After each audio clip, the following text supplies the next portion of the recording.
बिस्मिल्लाहिर्रहमानिर्रहीम, अस्सलाम वालेकुम। मेरा नाम है वकास असगर। आज का हमारा टॉपिक है पीएमए 152 लॉन्ग कोर्स का टेस्ट सिलेबस क्या है। इसको बताने से पहले मैं ये बताता चलूँ कि जो पीएमए 152 लॉन्ग कोर्स की वैकेंसीज हैं वो तकरीबन अप्रैल के फर्स्ट या सेकंड वीक के अंदर अनाउंस हो जाएंगी और उसके बाद एक मंथ तक इसकी रजिस्ट्रेशन ओपन रहेगी और आप अप्लाई कर सकोगे। उसके बाद इनिशियल टेस्ट स्टार्ट हो जाता है। अब इनिशियल टेस्ट जो होता है वो आपका कंप्यूटर पर कंडक्ट होता है, एमसीक्यूज टाइप क्वेश्चन होते हैं और इसमें सबसे पहले आपका वर्बल, नॉन वर्बल और अगर इन दोनों को पास करते हो तो फिर आपका एकेडमिक स्टार्ट हो जाता है। अब मैं यहाँ पर आपको बताता चलूँ कि वर्बल के अंदर कौन सी कैटेगरीज होती हैं, कौन से एमसीक्यूज होते हैं, कितना टाइम होता है, नॉन वर्बल किस तरह का होता है और एकेडमिक किस तरह का होता है, सारा सिलेबस यहाँ पर डिस्कस करते हैं। उससे पहले मैं आपको एक और चीज़ बताता चलूँ कि अगर पीएमए 152 लॉन्ग कोर्स की प्रिपरेशन के लिए आपने ऑनलाइन क्लासेज जो कि गूगल मीट पर कंडक्ट होती है और 29 जनवरी को जो है हमारी पहली क्लास है, तो अगर आपने वो ज्वाइन करनी है तो आपको नंबर शो हो रहा है, आप मुझसे पर रब्ता कर सकते हैं जिसमें आपको वर्बल करवाया जाएगा, नॉन वर्बल और एकेडमिक, इन तीनों की प्रिपरेशन करवाई जाएगी, इनके नोट्स दिए जाएंगे और उसके बाद 10 से 15 इसके टेस्ट भी आपसे लिए जाएंगे। सेम टेस्ट वही होंगे जो कि आपके वहां पर सेंटर में होंगे। तो सबसे पहले मैं आपको बताता चलूँ, नंबर शो आप मुझसे रब्ता कर सकते हैं ऑनलाइन क्लासेस के लिए।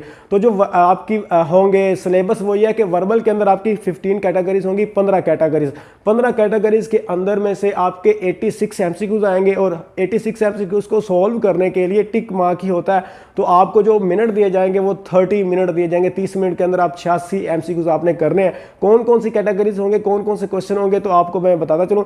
एज प्रॉब्लम के, direction sense, percentage, ranking comparison, coding and decoding, water and mirror images, math series, analogy, classification, alphabetical series, time sequence, dozen and eggs, blood relations, time, speed and distance, profit and loss, ये 15 तरह के जो ना वो वहाँ पर MCQs होते हैं। कुछ और तरह के भी होते हैं, वो भी आपको ऑनलाइन क्लासेस के अंदर करवा दिए जाएंगे।